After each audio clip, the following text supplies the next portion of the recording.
Ay, yung gamit kong feeds. Sante. Ito. Oo. Sante ito. Oo, sante.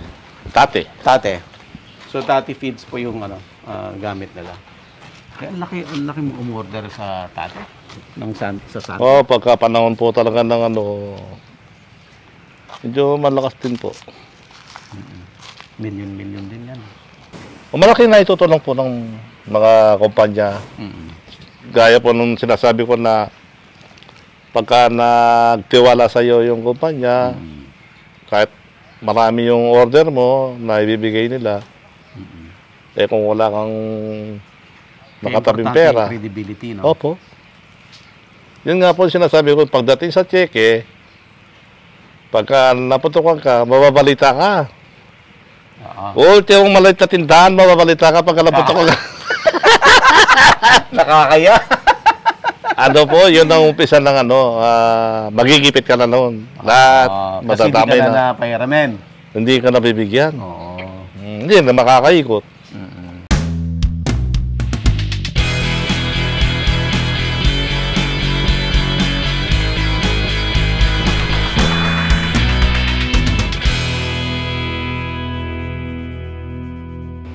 Yung ibang mga kaibigan natin, yung mga nagsusugal, huwag na kayo magsugal. Ang gawin yung sugal, business. Business. Wow. Kasi sugal din yung business. Oo po, sugal din. Oo. Ano pa sir, mga sekreto? Yun nga po, yung... Musukin natin sila ng info. Yung mga audience natin. Kailangan talaga, isa puso mo yung trabaho mo. Kailangan masaya ka. Pagka hindi ka masaya, huwag na lang. Dadami na lang yung matatalo mo. Kaya dapat talaga ang umpisahan mo, ang gagawin mong negosyo, yung mahal mo, yung gusto mo, yung alam mong gawin. Opo. Minsan kasi sir, marami yung tao na, di ba karamihan sa Filipino, sabi nila, hindi ako makapagnegosyo kasi wala akong puhunan, ganyan. Pero hindi nila naiisip yung nalalaman niya, yung galing niya. Diba? Puhunan yun eh. Minsan hindi nila nabavalue, hindi nila nakikita. Kung anong meron na resources na halimbawa, meron ka palang kaperasong lupa na nakatiwangwang lang siya na hindi tinitake for granted mo, puhunan yun eh. Diba? Pwede kang mag-umpisa doon. Opo. Kasi kagaya po ng mga barkada ko, yung, kasi senior na sila eh. Apo. Kukwento ko lang po. Ako rin po yung nag-isip kung paano sila magkatrabaho. Na maghahalaman kami. Okay. Baka sa susunod, halaman nung... Babalikan kita doon sa halaman mo, sir. Oo. Parang ako yung mga kapital sa kanila. Okay. Wala akong pakilabang doon sa gagawin namin business. Magtatanim po kami ng isang at kalahati hektarya siguro, hanggang 2 hektarya na halaman. Anong halaman yan? Sili po. Sili. Doon sa kabila, pinipare po namin ngayon. Yun sa dinadaanan nyo doon. Kanina. Oo. Ako po nagdi-design. So, lupa mo rin yun? Hindi po, iniram ko lang po doon sa kaibigan. Sige. Para nga magkatrabaho po yung mga barkada ko. Okay. Yan po, marami, kahit hindi ko na dapat isipin, iniisip ko pa. Iniisip mo ba? Ganun. Buti naman sir, you have a big heart to help people. Bigay po ng Diyos yun. Odyok po ng espiritu yun. Yan po. Binigyan ka ng opportunity. At hindi mo ginawa. Huwag mong palagpasin. Hindi po. Na makagawa. Binigyan ka opportunity makagawa ng mabuti. Huwag mong palagpasin yung opportunity na yun. Kailangan talaga. Ang tanong ko, maraming tao, kahit sa business, di ba? May dumarating na, o kahit sa career, may dumarating na opportunity. Yung tao, hindi niya nakikita na yun na yung opportunity. Opo, kaya totoo. napapalampas. Marami po, marami. Ganito po kasi ewan ko kung hindi pa ibabaw ito na po. Apo. Sa mga tao, sa banal na kasulatan, meron pong nakasulat na sa bawat tao may pagkakataon. Ano po yung pagkakataon? na pwede siyang maging mabuti, pwede makagawa ng mabuti, basta't puro mabuti. Okay. Hindi po nawawala yun. Ngayon, pagka pinalampas mo yun, halimbawa po, opportunity na pwede kang mag-business. Hindi mo,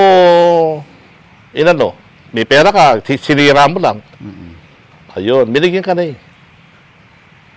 Sa lahat po ng tao, basta normal, nagkakaroon ng pagkakataon. Ganun po pala. Kaya pala napapansin ko sa mga tao, kasi 62 years old na po ako eh. Kahit alam mo lang na hindi siya nag-aral, yung trabaho niya, ordinary lang, pero nakakapagpatayo ng bahay. Ganun pala yun. Kasi may opportunity. May opportunity siya. Ang kagandahan, nakita niya. Oo. Nakita niya. Pero hindi lang niya alam gawin. Oo. Hindi niya, ako po kasi advice ko sa mga tao, sa mga nakakarinig po nito, kung magkaroon kayo ng pagkakataon na magkapera, huwag po kayong magpapagawa ng bahay o bibili ng bahay o maglo-loan ng bahay. Kasi hindi asset yon. Hindi, hanggang doon na lang po ang buhay mo. Yun na siya. Oo, hanggang doon na lang. Hindi na yun magmumultiply Hindi na po, hindi na po. panibagong pera. Kasi kung nag-loan ka ng bahay, pumirma ka ng kontrata, yung sahod mo, doon na pupunta. doon na pupunta. Tali ka. Hindi ka na makagalaw. Okay. Hindi mo alam, tumaas na ang edad mo, Oo. bahay lang pala yung nabayaran mo. Sakto ka lang nakaraos. Pero pagka Nagnegosyo ka muna. meron kang, nagkaroon ka ng pagkakataon na pwede kang magnegosyo. Kahit vendor lang, marami po yumayaman sa mga vendor. Oo. Katulad mo, sir.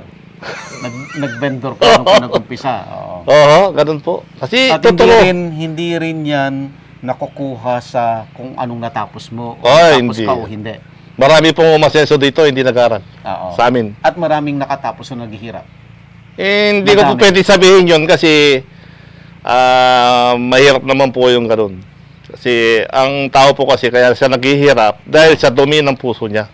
Okay. Yun po ang alam ko. Dahil sa dumi ng puso niya, kaya siya naghihirap. Siguro po, hindi naman siguro masama yung sinabi ko na yun. Kasi marami pong tao, mula sa pagkabata, ang tamaan mo magalit. Mula sa pagkabata, nagtsaga sa nag-aral, kinder pa lang, inaatid sundo ng magulang. Pagdating sa nakatapos siya, nag-board exam, gagawa ng masama. Nawalan siya ng lisensya. Kaya ang masama po, babagsak ka niya. Babagsak ka talaga. Ang una-una, yung walang tiwala yung kapwa mo tao. Paano kung makakagalaw? Gusto mong umuseso? Wala. Kasi pong karamihan dito, halimbawa, nagtyaga siya. Pag naano sa bisyo, bumabagsak eh. Bumabagsak. Oo. Kailangan lumayo ka dyan.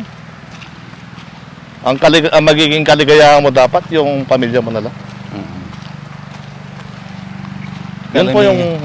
Karamihan ng mga storya ng mga bumagsak dahil may mga ganyan po, no?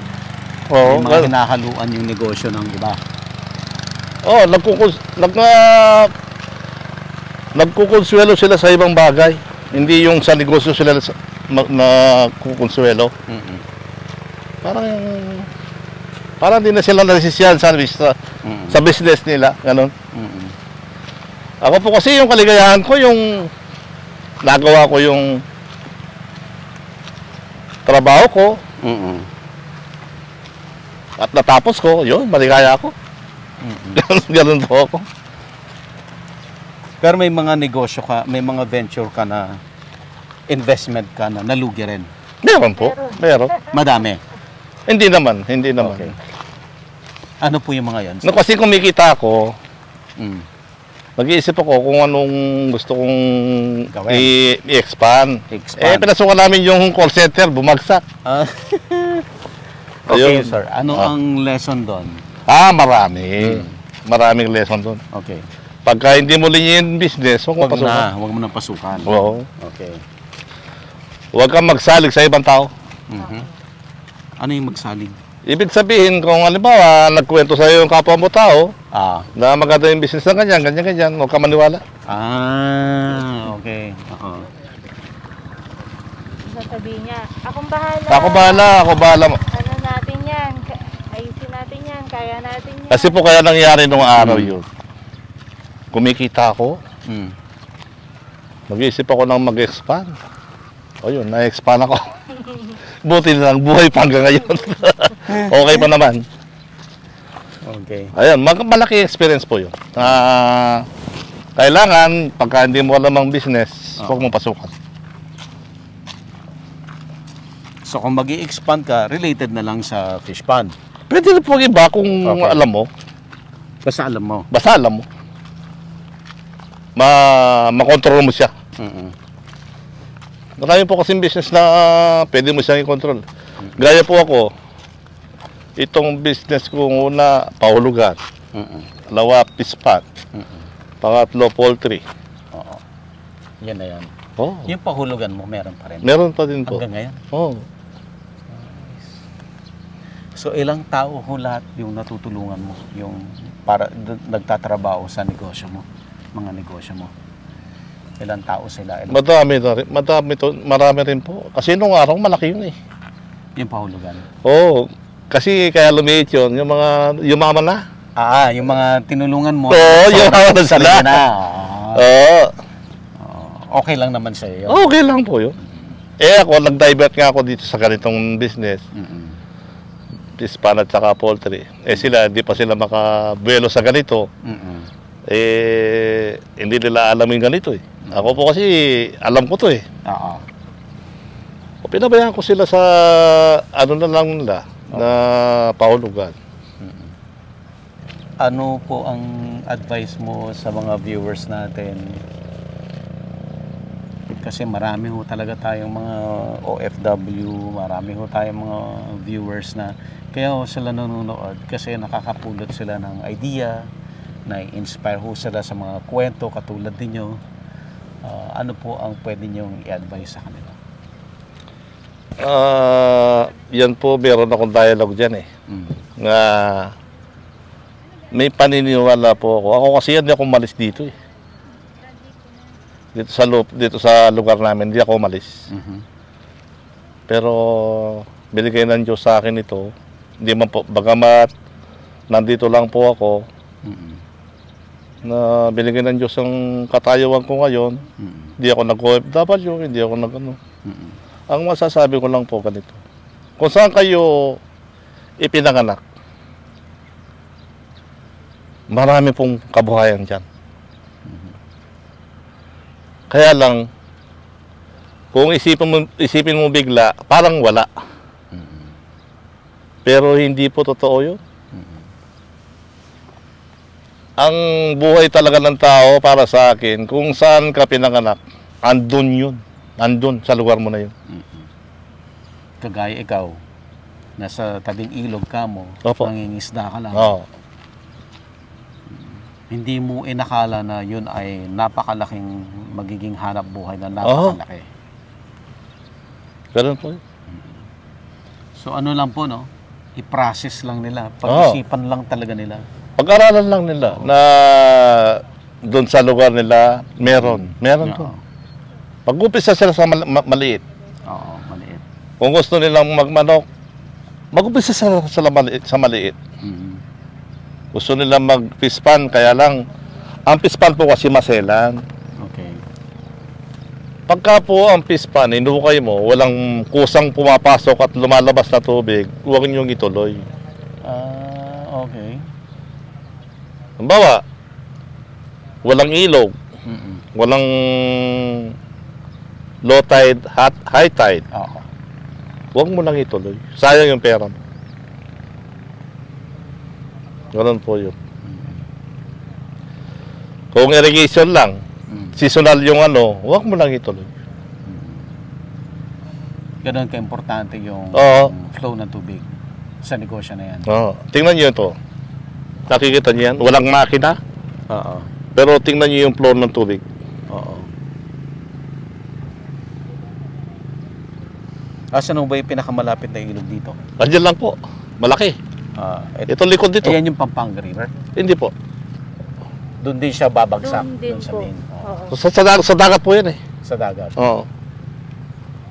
Marami pong Nagkakasapa din, diba? marami pong gusto mag-fish pan ng mga advice ko sa kanila. Pagka ang tubig sa inyo hindi siya stable, hindi siya nagpapatubig ka lang. Huwag na. Magastos yun. Kailangan yung fish pan, kusa siyang pumapasok, kusa siyang lumalabas. Yun po yung tamang fish pan. Wag na po kayo magtayo ng mag-fish pan pagka ganun. Kasi siya sa start po, yung pagde-develop ng lupa, hanggang sa harvest time, hanggang sa tapos na yung harvest, meron pa siyang gagawin para. So sabi ko, ganun pala siya kadaming ginagawa. Hindi pala yung paglagay mo ng binhi, hintayin mo na lang yung time ng harvest, hindi pala ganun. Madami pa pala yun, sabi ko. Kaya yun po yung sabi sa kanya, yun ang nakita kong pagkakaiba mo dun sa mga kamag-anak ko na nag-fish pan din. Yun po. Nakikigaya lang sila. Kala nila hindi maselan. Maselan po yan. Opo, madami pong May buhay kasi na Opo. inaalagaan. Tsaka po pagka, di ba, may predator na inabutan, naku, patay ka, bata ka. Yung inulog mo, parang binigay mo lang pagkain doon sa predator. Naging pagkain nila. Sabi ko nga po sa kanya, kasi dati po nung bago kami, sabi ko, bakit ganon? Alam mo agad yung naglalakad ka lang, alam mo na agad. Oo. Kung anong problema ng ng fish pan mo, anong problema ng isda mo. Alam mo agad kung uulan or hindi. Sabi ko, bakit alam mo, sabi niya, sa tagal na ng experience ko, sabi niya ganon, doon ko nalalaman. At saka, meron pa ako nagtataka ako sa kanya na yung panahon, alam niya talaga kapag sabi niya sa akin, patulugin mo ako ngayon. Pag kahit isang buwan, pagising ko, alam ko, sabi niya. Alam ko kung anong buwan. alam mo ano yung mga nangyayari, anong mga problema darating, ganun ba? Hindi naman po. Hindi po ganun. Yung sa, kumbaga, dahil lumaki po siya sa ganitong settings, environment. Kumbaga napag-aralan niya po yung ng climate, ng araw, ganun po. Buwan, Ganon. So, kumbaga inobserve niya mula bata siya kung ano talaga yung siguro yun nga po ang importante, kailangan alam mo din yung business na papasukan mo. Katulad nito, kasi kabisado niya po mula maliit siya. Kaya ako po kasi pagka hindi naman sa pagmamayabang, bawa yung isda ko dito, alam ko kung ilan yung harvesting ko. opo, yun pa yung isang pinagtatakan ko sa Alam mo, para na siya nakatimbang. lumalangoy pa lang po na ganyan. Lumalangoy pa lang sila, alam mo na. Nakakalculate mo na magkano kikitain mo. Malulugi ka o hindi. Ay, yung salitang lugi, wala sa akin yan. Wala yun. Kasi pinag-aralan mo lahat. Pinag-aralan mo lahat, sir, para hindi mangyari yun. Oo. Opo. Tapos nagko-compute pa lang po kami sa office. Meron na siyang computation. Sasabihin niya sa akin, halika, sabi niya, ganito yan, ganito. Kami po, syempre, kung ano yung data na meron kami, yun yung base ka talaga doon sa timbang, ganyan. Opo. Siya, sabi niya, basta itong harvest na to, ito yan. Susulatin niya po sa isang papel. Kasi tatabi ko yun. Tapos pag nag-compute na kami, parang na-compute na. Halos yun din. Opo. Hindi nalalayo. Talagang nandoon siya doon sa within yung sinabi niya. Kaya, syempre, yun nga po. Kaya sabi ko, alam mo agad yun. Magaling po ako sa math. Lumilipad yung numero, alam ko. Papasukan ninyong negosyo ay alam nyo lahat ng aspeto. Opo. Yung technical, pati financing siguro, sir, pera, marketing. Ang nakikita kong problema dito sa mga, ito malaking maitutulong sa mga kapwa ko nagpipispan. Sige po. Mga kapispan, ito po yung pwede kong maitulong. Ang isda po, pagka masdan nyo yung hangin, halimbawa, ang pispan mo ay kwadrado, kung saan pumupukol yung dumi, sa gawin doon, huwag ko kayong magpabuhay. Huwag kayong, halimbawa, may harvest. Kung saan po yung, dito yung hangin, tingnan nyo. Dito yung hangin, habagat. Huwag kang maglagay doon sa tinutumbok na taron doon. Dahil po? Mawawalan ng ano doon, oxygen. Kasi lahat ng dumi pupunta na doon. May nakalutang po kasi na parang, kagaya po dito, nakikita nyo, yung tahimik na Portion na yan. portion na, yung tahimik, yung walang gumagalaw. Apa. Wala pong isda yan. Hindi pwede pumunta doon yung isda. Kasi walang mababa yung oxygen. So normal po yan sa palaisdaan. May ganyan talaga. May portion talaga. Meron talaga portion na hindi pwede ka magpabuhay. Yung inuli mo, gusto mo lang doon na ipabuhay, mamamatay. Kaya sa pispan, maraming nagpipispan, pera na bato pa. Naging bato na. Nagiging bato pa. Pera na, naging bato pa. Opo. At saka ang sekreto pa, ito pa, pagka nagpispan ka, ibuhos mo na lahat ng gusto ng pispan. Hindi sayang ang pera mo dyan. Okay. At saka pagka-harvest mo, kailangan isa lang ang binabagsakan ng isda mo. Hindi doon sa dulo, doon mo kinukuha. Kailangan isa lang ang bagsakan niya. Pinatuyo mo siya, halimbawa may naiwan na 10 tinila sa isang pispan. Isa lang ang binabagsakan niya. At doon mo siya ulihin.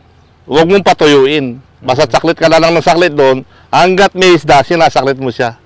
Para hindi ka mamatayan ng isda. Okay. Ngayon, pagka mababa na yung tubig, kung saan malalim, doon sa gitna, doon mo na lang siya pabuhay. Kung saan mo siya nahuli, doon mo siya pabuhay. Hindi ka makakatikim ng mamamatayan.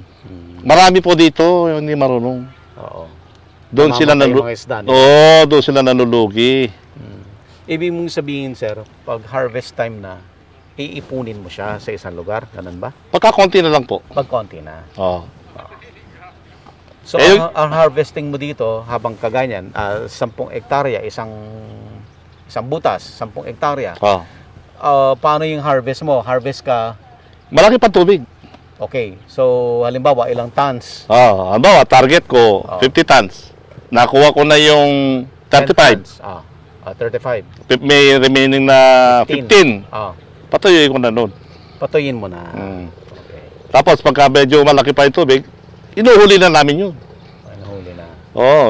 Wag mo kasi ang maraming nanguhuli ng isda.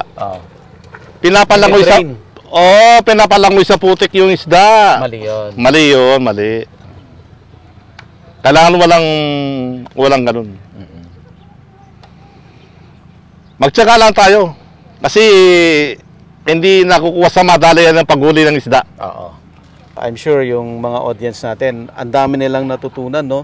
Mula doon sa disiplina, mula doon sa pagninegosyo, at yung technical aspect ng pag-aalaga ng tilapia. Sir, anong sistema ng Vanime mo? Nakahalo lang sa tilapia? Saka meron din sikreto yan. Yung Vanime. Sa pag-aalaga. Sa pagpabuhay. Ang sikreto po niya na alam ko, pagka ang lupa hindi siya natuyo, huwag ka maglagay. Yung land prep. Pagka talaga. may ano yan, pagka hindi siya talagang natuyo o pumutok yung lupa, huwag ka maglagay, malulugi ka lang. Mamamatay, sir. Marami silang madadat ng kalaban. Pero pagka natuyo yung lupa, namamatay yung kalaban. Mga predators. Opo. Marami nga po nagtakad dyan eh. Yung mga kapatid ko, bakit daw ako nakapagpatubo ng Vanime. Vanime, may poultry to. Sikreto yun. Ilang tonelada? 600 na pong may 600. 6,000. 6,000. 6 tons na. Oh, 6 tons. 6 tons na po yung nahuli namin dito. Isang buwan na po kaming nag-harvest eh. Tapos parang pang ano lang to, pandagdag lang. Oo, pandagdag lang po yan. Pandagdag lang sa tilapia. Oo.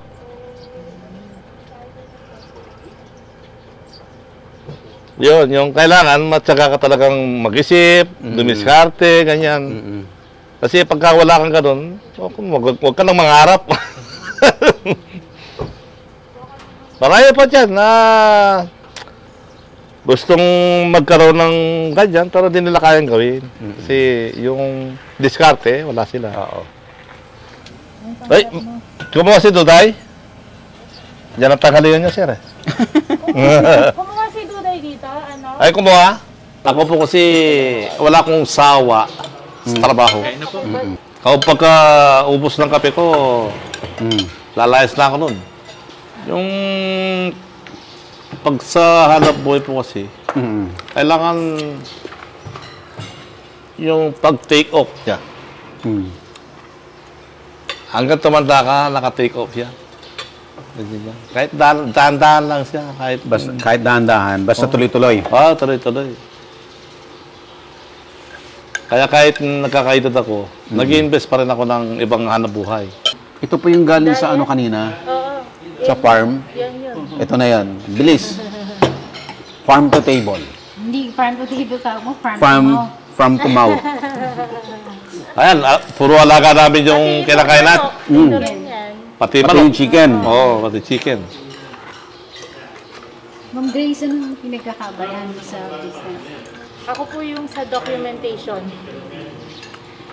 Ako po yung sa ano, nagre-record ng mga Lahat po sa kanya ko, pati paghawak ng financial, mga recording, ganyan. Ako po yung nagre-report sa kanya eh. nauna ka pa nga nagko-compute eh. Nagko-compute pa lang kami tapos na po siya May eh. check and balance na kaagad. Kasi may sarili sir, may sarili ka. Pag tingin na ganun. Oo, pagka salubong, nagugulat sila eh. Kasi ako po kasi wala akong hawak ng listahan eh. Wala Si akong... sir, tansya-tansya lang. Oo, tansya. May figure na siya. Si ma'am, detalye, per kilo. Pag pinag-combine nila, pag tingin na lang notes, halos parehas.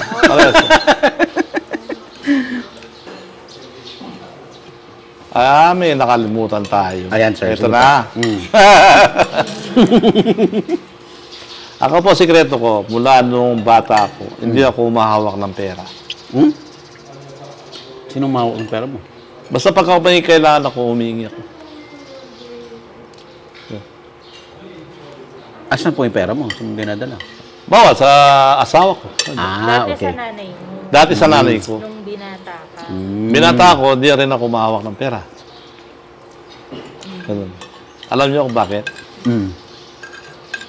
Kasi hindi ka mahihila basta-basta. Hindi ka magbisyo. Oo, hindi ka mahihila basta-basta.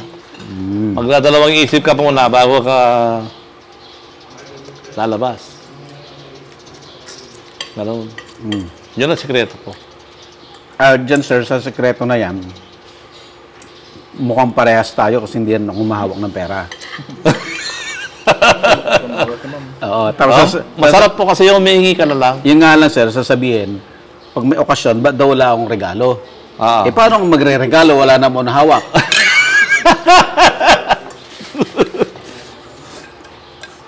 Di regalo ito ng sarili niya. Pwede Hawak naman niya eh. isang bumili, di ba? Oo, hawak niya. Hanapin pa sa akin. Ala siya katwiran, no?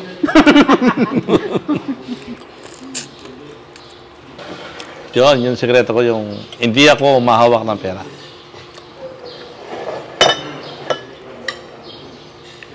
Pag narinig po ng mga misis yan, matutuwa ko sila. Oo. Tuwa-tuwa sila. Mga audience natin misis, Hindi naman makakalayo yan. Wala namang pera yan. Nandiyan lang yun. Kahit kahit hindi ko siya nakikita, ay, hindi makakalay yan. Walang bala. Pahabak to sa atin, Yari ko, yari no mengen dening kay. Hindi, totoo yun. Kung gusto mong makatabi ng pera. Oo. Sa ano po? Sa dinadalas nyo ngayon?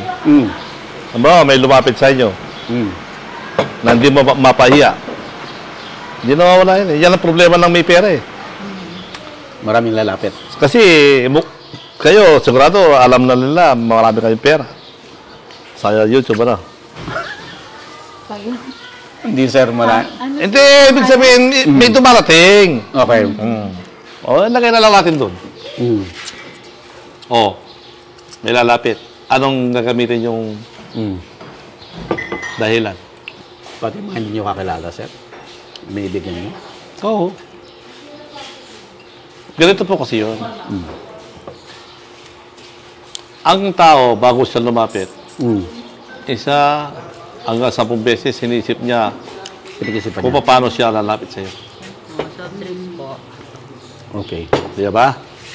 O 20 beses, iniisip niya kung paano siya lalapit. Ngayon, pag lumapit siya, kailangan bigyan mo siya. Bawa, nangungutang siya ng 5,000. Oh.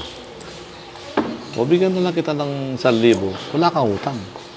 Bigay mo na lang. Bigyan ko na lang siya. Kasi, pagka binigyan kita ng 5,000, baka di mo bayaran. Magkasalubong tayo, tataguan mo ko. Oo. Hindi ka makaharap sa akin. Ngayon, kung kontento ka naman dito sa 1,000, wala kang utang sa'yo. Meron naman akong binibigyan ng 5,000. 10,000 naman hihingi. Hindi. 5,000. Bibigyan ko siya ng 5,000.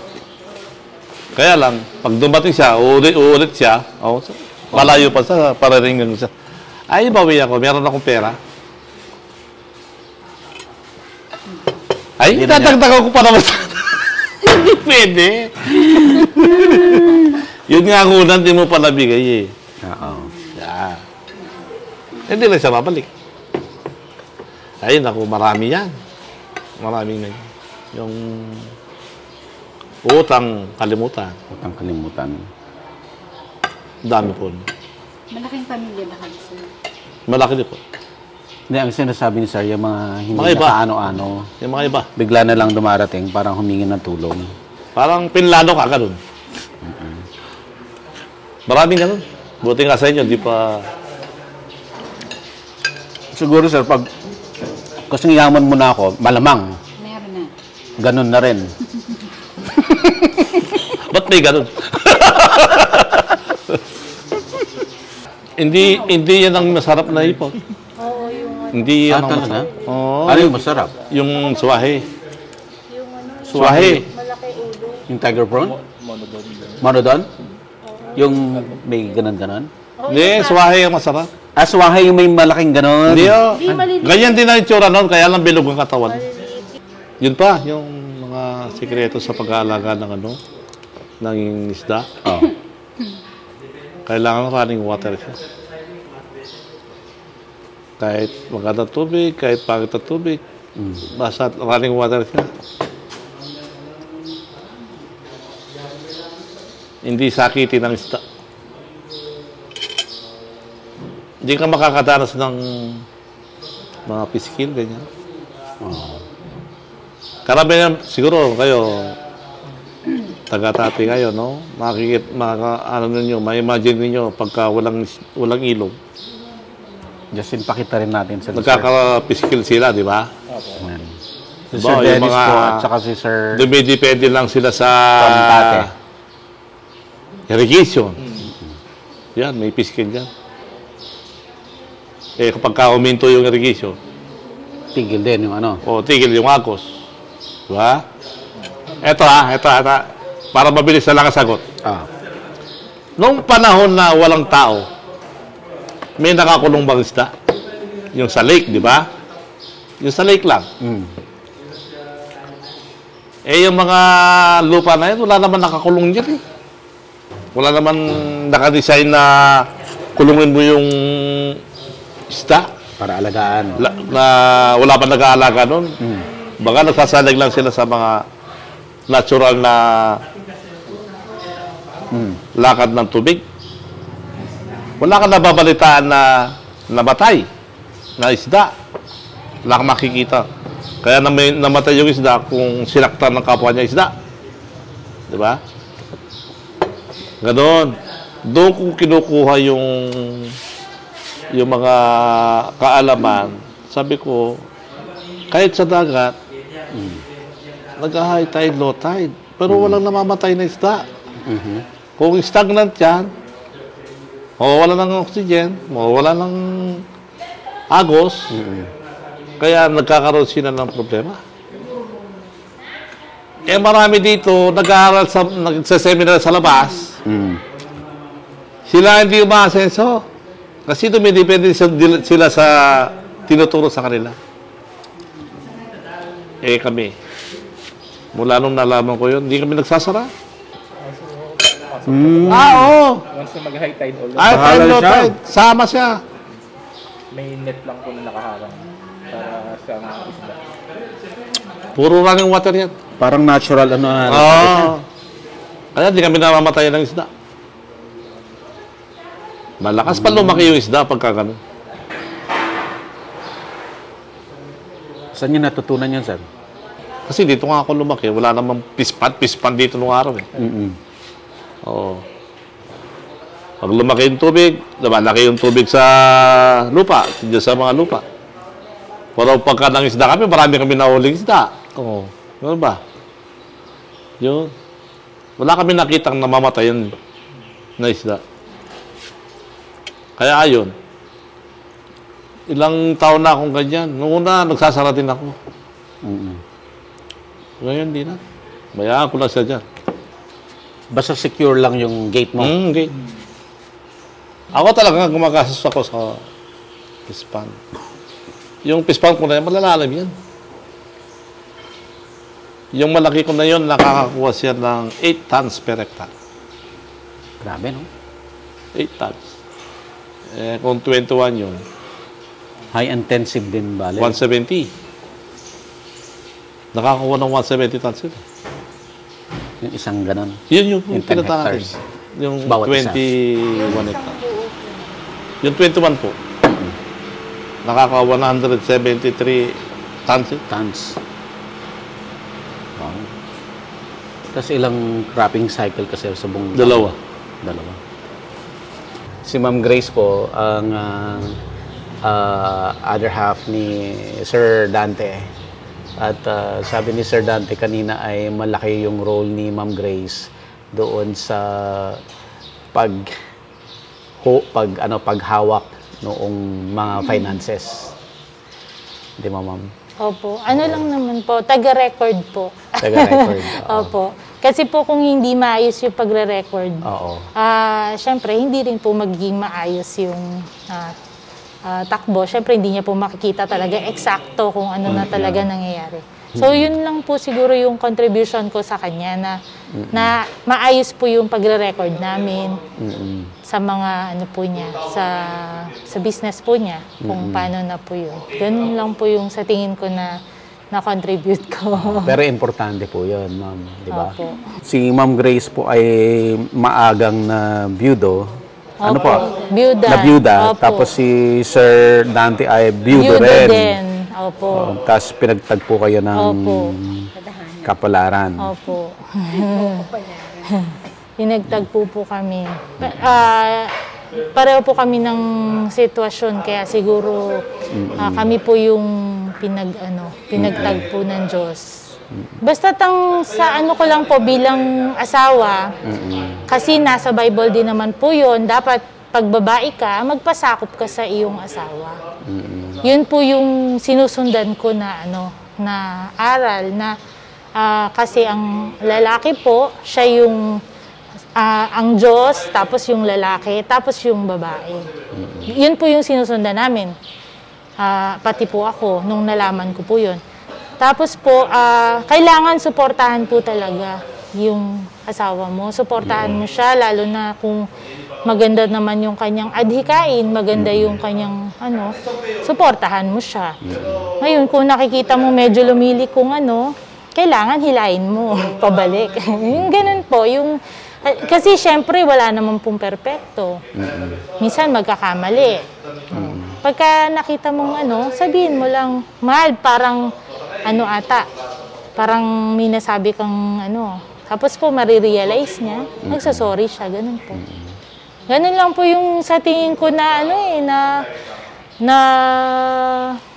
sangkap sa mag-asawa eh. Kailangan open po yung communication niyo. Yun po yung sa tingin ko na kasi imagine niyo ang layo po ng agwat namin. 19 years. 19 years. Opo. Pero magkasundo po kami. Kasi po yung communication di nawawala. Tsaka sa business naman po, kahit mag-asawa kami, boss ko pa rin siya. Pagka report. Hindi po yung, asawa ko naman to, hindi po. Kailangan yung report na ibibigay ko sa kanya, tama. Ganun po. Dapat po, pag family business nyo yan, pagsikapan ninyo, pagtulungan ninyo, huwag niyong pabayaan. Ganun po yung, sa amin po kasi ganun eh. Hindi po kami pabaya sa sa trabaho. Kahit po asawa ko siya, pag kailangan kong i-report yung i-re-report ko po. Meron pa po kaming time na talagang inuupuan namin yon, tapos nire-report ko sa kanya yung mga details po, ine-explain ko ganun. Parang sa pa rin po, parang sa setting talaga ng mga negosyo, employer-employee, ganun po kami. Tapos nahawa ka na rin na hindi ka na rin natutulog. Opo. Pero hindi naman po sa gano'n na pero kumbaga, mas naging malawak po yung pananaw ko ngayon sa business side. Hindi po yung katulad dati na syempre iba po yung Ngayon medyo nakikita ko na po yung mga importansya ng mga dapat mong gawin para sa business. Yan po. Ayun. Opo. So, Ma'am Grace, maraming salamat po. Thank you rin po.